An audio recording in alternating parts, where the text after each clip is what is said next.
Morning students, class 7th। उम्मीद करते हैं आप सभी लोग अच्छे होंगे। आप लोग को वर्क दिए थे प्रीपोजिशन चैप्टर में, नाउन के साथ कौन कौन से प्रीपोजिशन यूज होंगे, एडजेक्टिव के साथ कौन कौन से प्रीपोजिशन यूज होंगे और वर्ब के साथ कौन कौन से प्रीपोजिशन यूज होंगे, उसको लर्न करना दिए थे। थोड़ा थोड़ा वर्क आप लोग डेली करते रहिए, 10 ही करिए लेकिन अच्छे से करिए, ठीक है। कोशिश करिए कि ये जो आपका 11th ऑफ जनवरी तक जो आपको ड्यू टू विंटर आपको जो रेस्ट को मिला है उसमें आप वहाँ तक कंप्लीट कर लें। और प्रीपोजिशन चैप्टर से ही कुछ क्वेश्चंस को हम डिस्कस कर रहे हैं आज। यहाँ पे देखिए कुछ ऐसे वर्ब्स होते हैं, कुछ ऐसे एक्शन वर्ड होते हैं जिसके साथ किसी भी प्रकार का प्रीपोजिशन यूज नहीं होता है। अक्सर देखने को क्या मिलता है कि उस वर्ड के साथ लोग प्रीपोजिशन यूज कर देते हैं, जो कि गलत है। तो कौन कौन से एक्शन वर्ड है जिसके साथ हम लोग किसी प्रकार का प्रीपोजिशन यूज नहीं कर सकते, ठीक है। तो देखा जाए हेडिंग क्या है कि some verbs don't take any preposition. अब देखिए अटैक, अटैक का यूज जो वर्ब के तौर पे होगा ना तो कोई प्रीपोजिशन यूज नहीं करना उसके साथ। अवेट, अवेट मीन्स होता है इंतजार करना, और वेट का भी मतलब होता है इंतजार करना। अब वेट के साथ फॉर प्रीपोजिशन यूज करते हैं इंतजार करने के लिए, wait for him, wait for now, जो भी है। जबकि अवेट अपने साथ किसी प्रकार का प्रीपोजिशन नहीं लेता। उसके बाद डिस्कस, डिस्कस के साथ भी कोई प्रीपोजिशन नहीं यूज करना। कॉम्प्राइज, इन्वेस्टिगेट, इंटर, ज्वाइन, ये सब और बहुत सारे वर्ब्स हैं, बट ये जनरली आपको देखने को मिलेगा। ये सब वर्ड के साथ, ये सब वर्ब के साथ आपको किसी प्रकार का प्रीपोजिशन यूज नहीं करना है। हाँ, ये बात है कि यदि इसका यूज नाउन के तौर पे किया जाए तो प्रीपोजिशन का यूज करना पॉसिबल है या लग सकता है, होता है। इससे अटैक के साथ आप सोच रहे हो कि अटैक के साथ और होता है, लेकिन जब ये वर्ब के तौर पर यूज होता है ना तो अटैक के साथ कोई प्रीपोजिशन नहीं लगेगा। ऑन रहे, ऑफ रहे, जो भी है वो सारा नाउन के तौर पर यूज होगा, उस कंडीशन में हो सकता है, ठीक है। या अदर वर्ड्स के साथ हो, अदर पार्ट्स ऑफ स्पीच के तौर पे यूज किया जाए तो हो सकता है। बट जब इसका यूज वर्ब के तौर पे होगा तो जनरली प्रीपोजिशन ये सब के साथ नहीं लगाना है। कुछ एग्जाम्पल्स देखिए उसी से related.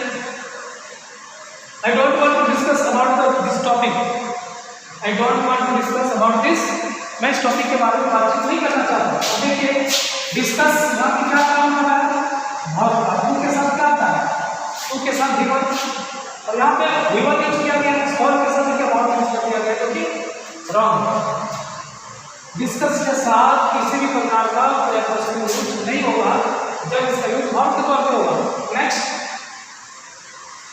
Second number question try करिए। आप देखिए क्या होना चाहिए, क्या इंप्रूवमेंट होनी चाहिए इसमें। Police investigated into the case, investigate के साथ भी किसी प्रकार का प्रीपोजिशन यूज नहीं करना है। इन्वेस्टिगेट के साथ भी कोई प्रीपोजिशन यूज नहीं होगा। Next, teacher inter into the class, inter के साथ आपको देखने क्या मिलेगा, इंटर के साथ इनटू लगा दिया है, जो कि गलत है। इंटर का यूज जब वर्ब के तौर पे होगा तो किसी प्रकार का प्रीपोजिशन यूज नहीं होगा। हाँ, एक चीज और ध्यान में रखना है इसमें, यहाँ पे इंटर का यूज जो है सो फिजिकली मूवमेंट है।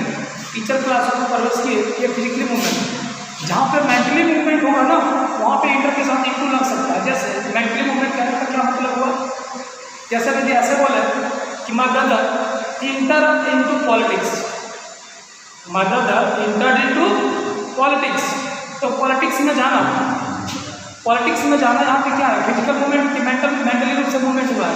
तो जहाँ पे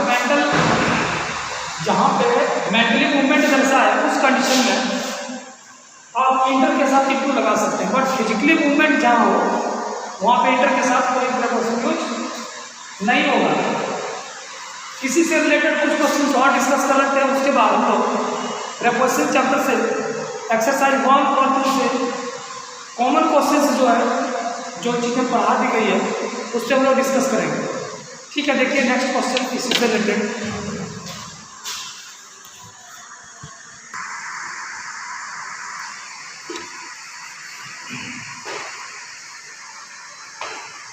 ये स्टूडेंट्स, सबसे पहले ये बहुत छोटा सा और इम्पोर्टेंट टॉपिक है, जिसको समझा जाए कि कुछ वर्ड्स ऐसे होते हैं जिसके साथ प्रपोजिशन यूज होता है, सेम मीनिंग को कहने के लिए दूसरे वर्ड के साथ नहीं होता है।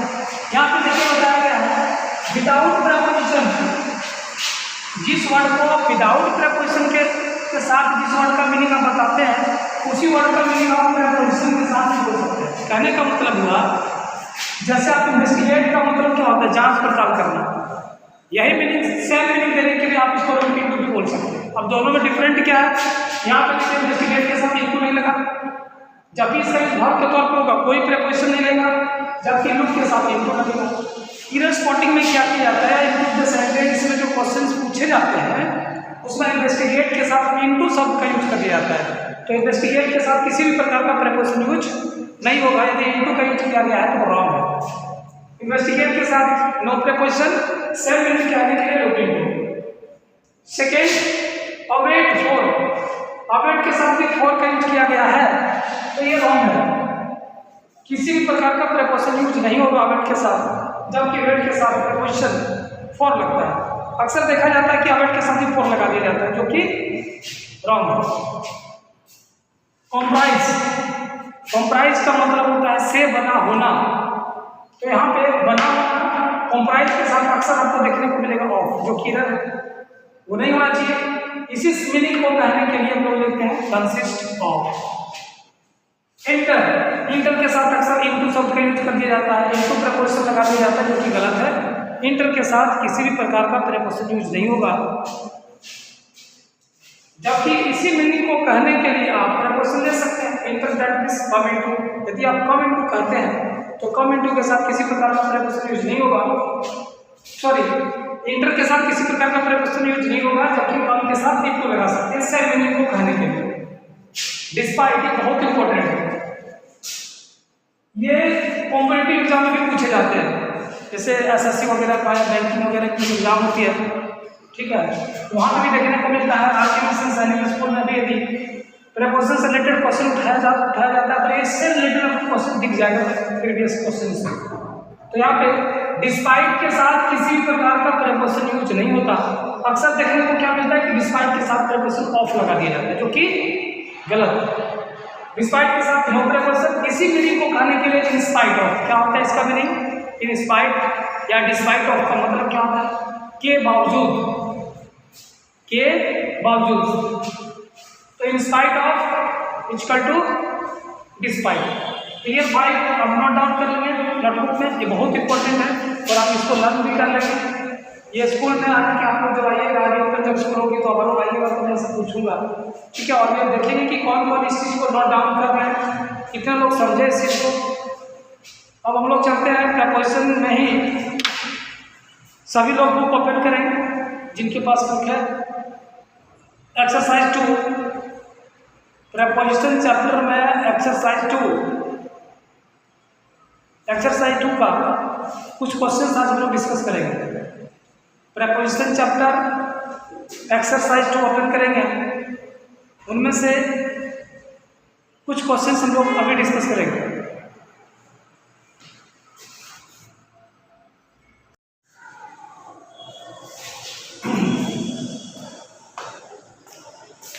ये स्टूडेंट क्लास 7 प्रपोजिशन चैप्टर में लोग एक्सरसाइज 2 आज डिस्कस करने जा रहे हैं। आप लोग बुक ओपन करिए। प्रपोजिशन चैप्टर में एक्सरसाइज 2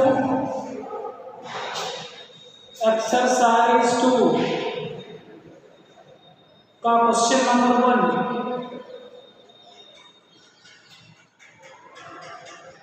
सब लोग देखिए, हैदराबाद, वह हैदराबाद में रहता है। जरा समझिए, हैदराबाद आपको बताया गया रूल्स प्रपोजिशन का कि यदि कोई पार्टिकुलर प्लेस है, डेफिनेट प्लेस को इंडिकेट करने के लिए या पार्टिकुलर प्लेस को इंडिकेट करने के लिए ऐड लेते हैं, और इंडेफिनिट प्लेस के लिए हम लोग इन लेते हैं। दूसरी बात कि यदि कोई छोटा गांव कस्बा है, कोई छोटा मोहल्ला है या पार्टिकुलर जगह का नाम है, तो उस कंडीशन में लोग उसके पहले प्रपोजिशन ऐड लेते हैं। लेकिन कोई डिस्ट्रिक्ट है, कोई स्टेट है, कोई कंट्री है, कोई कॉन्टिनेंट है, तो ये सबसे पहले हम लोग प्रेपोजिशन इन लेंगे। तो वो हैदराबाद में रहता है, वहाँ पे क्या लगेगा। और इसी क्वेश्चन में क्वेश्चन नंबर 1 में ही देखिए क्या हुआ, he lives dash 48 Tilak street. ये तिलक स्ट्रीट 48 जो है वो क्या एक पार्टिकुलर प्लेस है, तो इसके पहले आपको प्रेपोजिशन ऐड करना पड़ेगा। हैदराबाद में छोटी सी जगह, मान लो कि आप ऐसे समझो कि आई लिव डैश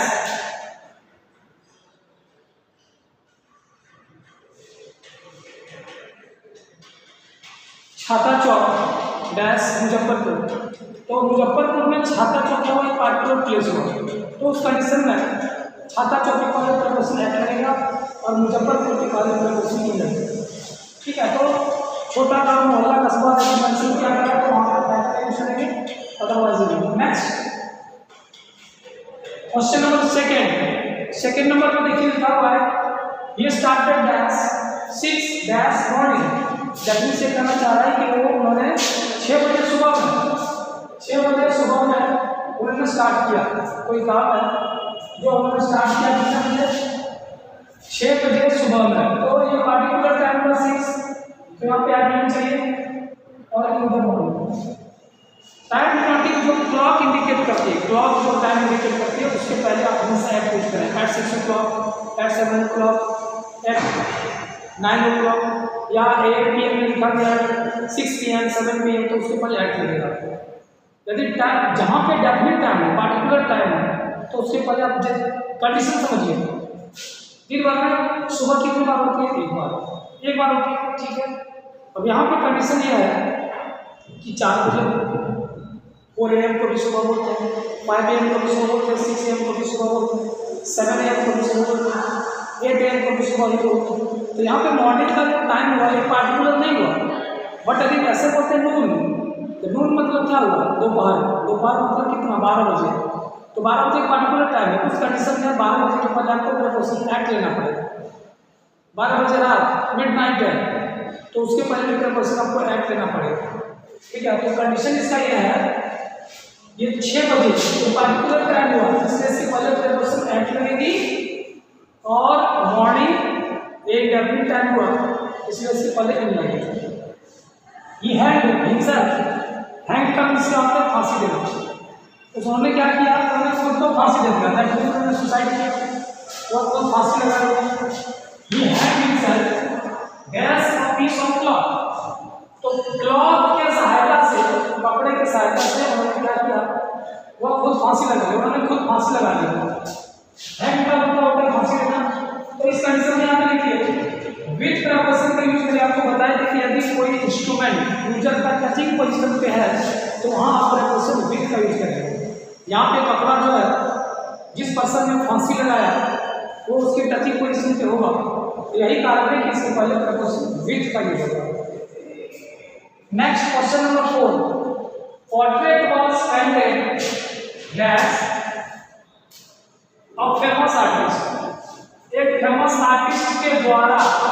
अब देख पा रहे सेंटेंस कैसे फॉर्म में वाज के साथ बिल्कुल लगा है, तो कैसे फॉर्म में कॉमन सी बातें बायोलॉजी के सेंटेंस किए जाएंगे। अब इसी फॉर्म में ही एक क्वेश्चन है, फॉर्म में जुड़ा हुआ है, हु फ्लोरिस्ट। फ्लोरिस्ट का मतलब होता है फलना फूलना, आगे बढ़ना, सफल होना, ये भी निकला फ्लोरिस्ट। जो फ्लोरिश हुआ था, जो सक्सेस हुआ था क्या, डैश 16th सेंचुरी। तो 16th सेंचुरी 16वीं सदी में ये फ्लोरिश हुआ था। तो यहाँ पे प्रेपोजिशन 16th सेंचुरी के लिए क्या लगेगी, क्योंकि 16th सेंचुरी में किस तारीख को, किस डेट को, ये तो फिक्स नहीं है। पार्टिकुलर डेट या डेट के लिए हम लोग प्रेपोजिशन ऑन लेते हैं। यहाँ पे तो सीधा 16th सेंचुरी लिखा गया।